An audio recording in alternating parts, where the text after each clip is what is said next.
there, I'm Catrice McLeod, creator of the tabletop RPG Saorsa, and, well, let me be quick on this matter. I've been behind the scenes in the culture war for a rather long time, but we've hit a point where we're rapidly running out of time, so my normal methodology of, nudging other people in the right direction just isn't good enough right now. As such, I'm taking a more direct approach and addressing some matters that absolutely have to be covered and haven't been by others in the intellectual dark web yet. I have no doubt they'll get there eventually. People like Sargon, Tim Pool, and Jordan Peterson, they're amazing individuals, but they're missing the mark on some of these topics, and I flat out don't have the time to work my way into their social groups and gradually feed them the information needed as I normally would. This worked fine years ago when I was working within Gamergate and the men's rights movement and various other groups, but we don't have the time for that gradual process any longer with recent events pushing really hard towards censorship. So, these ideas need to get out there now, and that means I'll be covering a few of these topics quickly.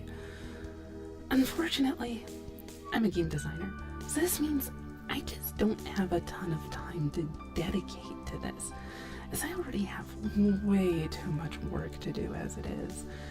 So I won't be making a long line of videos that you can watch new content on forever.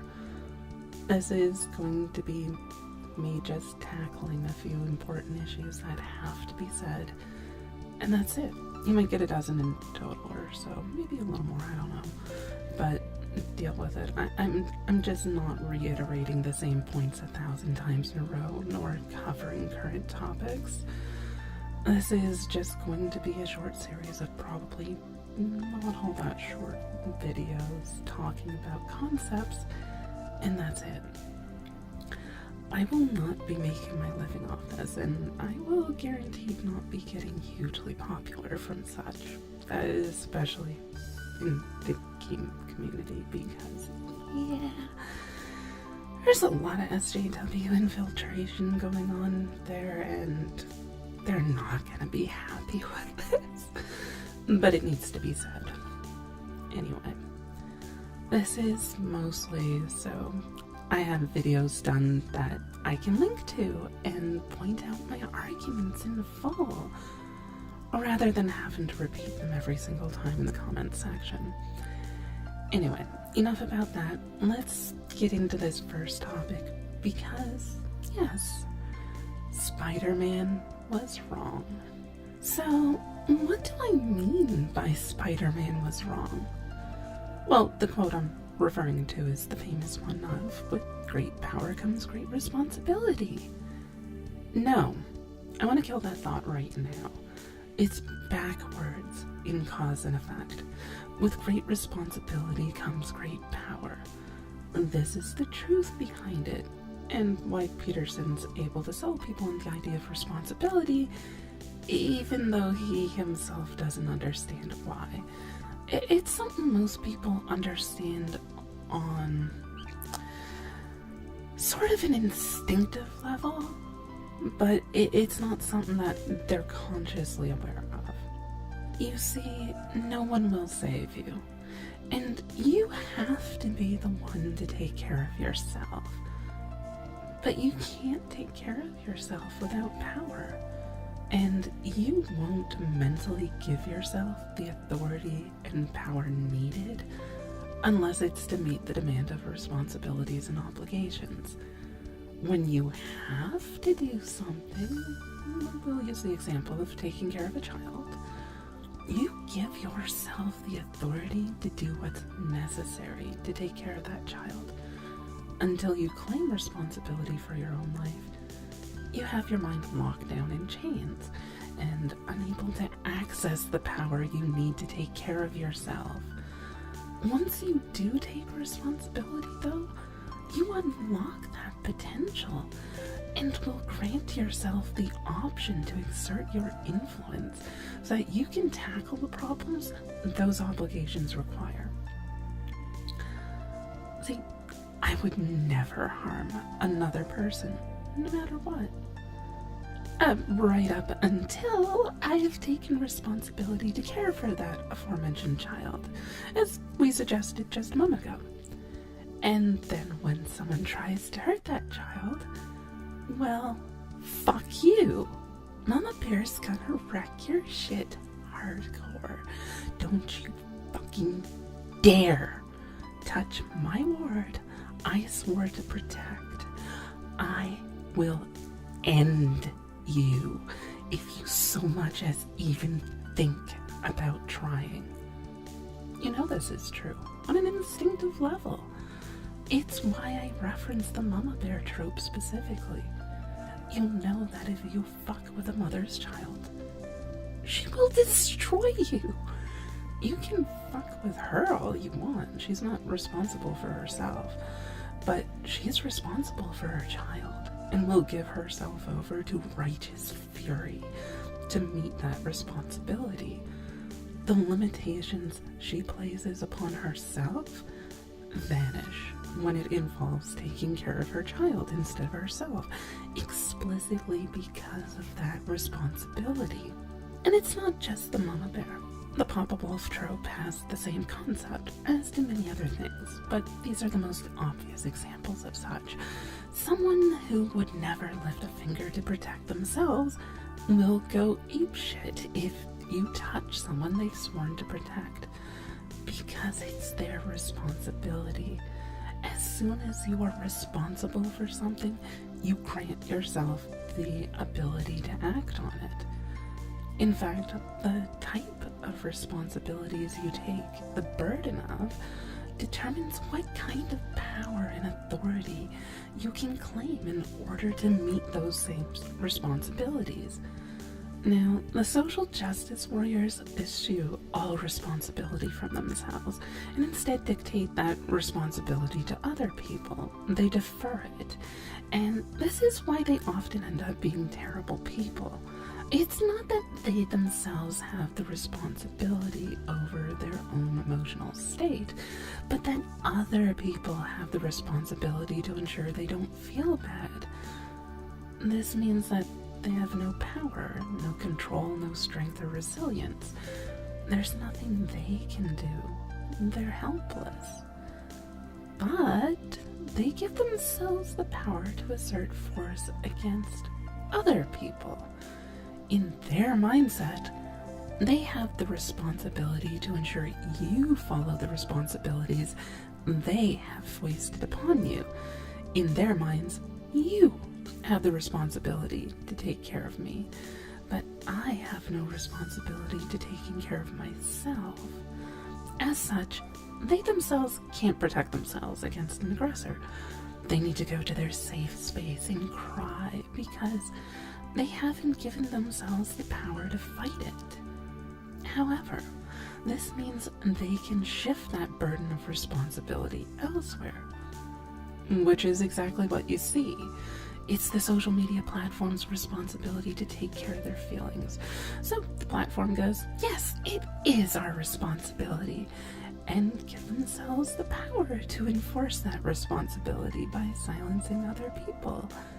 You'll notice the SJWs never, ever themselves believe that they have personal power to change anything. It's always the government has the responsibility to protect me, or YouTube has the responsibility to protect my feelings from those videos I don't want to see, and so on. These use such and grant themselves the power to meet those responsibilities. The SJW hate mob won't do something directly. Like, they almost never attack the individual straight up. What they do is voice responsibility elsewhere. See, your workplace is responsible for your behavior, so you should get fired from your job. And they won't attack you directly outside of trying to shove the responsibility for their feelings upon you. But they will shove the responsibility upon your workplace to fire you. They will shove the responsibility upon YouTube and say YouTube is at fault. So they have to silence you and ban you. They will shove that responsibility upon a university or other venue and say they have the responsibility to deplatform you and cancel your event. They themselves do not give themselves the authority or power to do anything by themselves, other than the responsibility of forcing other people to take responsibility upon their behalf. So they don't have the power to do anything themselves other than to give responsibility out to others and to enforce that responsibility upon others. They themselves are powerless and helpless. And that's the core of identity politics and perpetual victimhood. Since they can't be responsible for their own actions, someone else has to be. So that someone else has power over them. This is exactly how the Nazis worked. Yes, I know I'm getting into Godwin's Wall, but just bear with me for a moment, because this is actually really scary. Like, they are far closer to actual Nazis in mindset than the people they claim are Nazis. See, the German people weren't at fault for anything. They were victimized by other people. The bitch slap of Versailles is at fault. The French are at fault. The English are at fault. The Jews, by the Nazi rhetoric, are at fault. And it's their responsibility to the German people to stand up and solve this problem. The German people, of course, don't have any responsibility themselves. They're victims. They didn't do any of this to themselves. It's everybody else that's at fault. But the German government does. Oh yes, the German government is entirely responsible for fixing these issues. So because it's responsible, it can give itself the power to meet that responsibility. And when the whole world is the problem, you give yourself the power to take on the whole world. This is the very core of where both identity politics and totalitarianism stems from. The individual can't be responsible for themselves or their own problems, so they have to shove that responsibility on someone else. And once they hand that responsibility elsewhere, then where they shove that responsibility takes all the power. Once the individual can't solve their own problems, nor has any responsibility to do so, they can't claim the power to do it. So you get authoritarian regimes, because they're being given the power to solve all the world's problems, because the individuals keep handing them that power by handing them the responsibility. Since the individual has no authority, therefore it must be the group that has authority. Every time the SJWs say that white men are responsible for all their problems, they're also giving white men all the authority to fix those problems, or to cause them. Why do you think male feminists have such an absurdly high percentage of rapists? The simple fact of the matter is they know that the female feminists have zero responsibility and therefore zero power to take care of themselves. And the men have been told they have all the responsibility and therefore all the power. And that no woman can oppose them because men are infinitely stronger. This ensures by its very reasoning that men will dominate women, and that the individual woman will always be on the bottom because she has no responsibility to take care of herself. It's up to the men or the government or anyone else imaginable to take care of her because she won't take care of herself. And so everyone else becomes more powerful, while she gives up any option for herself to be powerful. Oh, she'll give power to feminism, but the individual feminists do not have power. Only feminism itself has power, and it's getting that power because it's sapping it from the actual women themselves. So long as feminism is given the responsibility to solve women's problems, individual women are less powerful. This is actively harming women. And this is exactly why we get authoritarian regimes. It's explicitly why the Nazis came to power, and the communists, and why these regimes are so terrible and malicious. Because they give themselves all the power. And the people who prop them up have no power because they refuse to give themselves any responsibility. Now, this is also exactly why my game, Saorsa, is so important to the culture.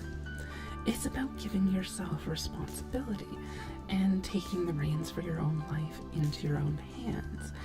Every time you take more responsibility in the game, you are therefore given the power and authority to meet that responsibility. As you gain more obligations, you gain the power to meet those obligations. This is a small, subtle thing slipped into the game that isn't obvious. But the message is there. It's something that your subconscious will pick up on.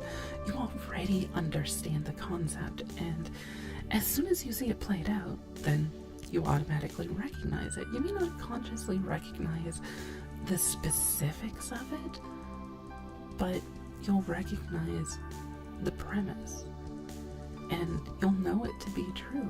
Now, for example, in the game, if you want a prestige class with additional abilities, it is always, every single time, attached to personal obligations and to those of a faction. You now have responsibilities to an ideal and to that faction. And only through those obligations do you gain the power to meet those same obligations. You are granted the tools explicitly needed to solve the problems that you are forced to face. This works out great in gameplay, but it also works out for why I'm able to build an amazing game with a deeply embedded message. Because the gameplay comes first, and the message is carefully and quietly slipped into the basic concept. The educational properties are emergent from the gameplay, so I don't need to beat someone over the head with it normally. And one exception to that is the understanding who you are and taking care of your own problems, as if you don't have that core central premise present, nothing else about the game will work. So that one's a bit heavy-handed and obvious. If you look at SJW games, though, or religious games like Christian video game attempts, and then all they have is their message and no gameplay. Their games suck, and it's explicitly because they don't take personal responsibility for making a good game. They put the onus on having fun in the game on the player. It's the player's responsibility to enjoy the game. The player has to have fun because the game designer can't possibly know what the player finds fun. So the game designer has no reason to build a fun game in their mindset. Due to this, their games suck. The players find it boring because the SJWs refuse to even try to make a good game. And the designers, if you can even call them that, end up blaming the players for not having fun. Well, this is your fault. You should be enjoying my game, even though my game is shit. It's your fault. It's your responsibility to enjoy the game, not my responsibility to make a game that's enjoyable. So yeah, you see this with each company or individual designer who adopts the mindset of it not being their fault, not their responsibility. Their only responsibility is to portray the message. This is also why Saorsa is, even though it's just in its late alpha stages of development, an objectively better game than D&D. Because Merles can't give himself the responsibility of making a good game and continually blames the players for it. And it's why I'm going to eventually curb stomp the ever-living shit out of D&D. Because I've taken it upon myself to be responsible for creating the best possible game that can exist. And having given myself the authority and power to work towards that goal.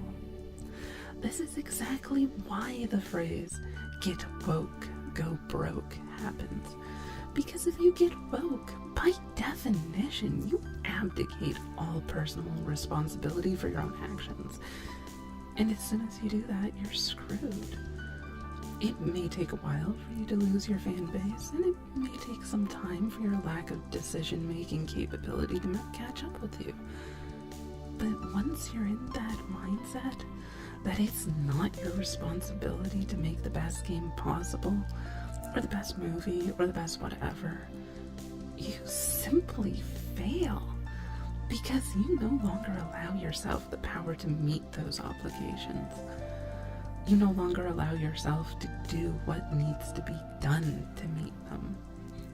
So yeah, anyway, the point is, this is the reason why all of this works. This is why the SJWs are closer to literal Nazis than the people they call Nazis. It's why their video games suck. It's why they operate as a group and specifically keep giving power to government and corporations, but never to themselves. It's why they're just NPCs, because they have no capacity to act on their own. They only are able to hand out a quest for someone else to solve their problems for them. And it's why I'm actually talking to you at this moment. And it's why I'm going to fucking bury Merles in D&D. Anyway, I'll see you next time, because I have a lot more to say on a lot more topics, and I don't feel these things have been covered by the others in the intellectual dark web yet, like I've said previously. I'm sure they'll get there in time, but after like the whole thing in New Zealand and a number of other things that have happened since then, I don't honestly believe we have time to wait any longer with how fast the censorship is moving. So this information has to get out there now, because if I wait until after I'm done building my game, until after it's released, it'll be too late. I won't be able to talk about this stuff anymore. The stuff I just covered would be considered illegal. Like, this has to happen now. So, yeah. I'll keep covering these things as I'm able in the meantime, but as stated, yeah, I usually have to work like a 60 to 80 hour work week as it is. I'm self-employed. I run my own business. I'm a game designer to begin with. All these things are really time consuming. I don't have a ton of time, but this is important enough that it has to be done. So I will give myself the responsibility of tackling these issues, and as such, I will find a way to make time for it. So thanks for listening, and I'll see you later. So check out my other channel and the RPG Saorsa if you like this kind of stuff. Personal responsibility, self-discovery, and an amazing fantasy world with AAA quality game mechanics will immerse you in ways no other game can. Links will be in the low bar for each, and support would be appreciated.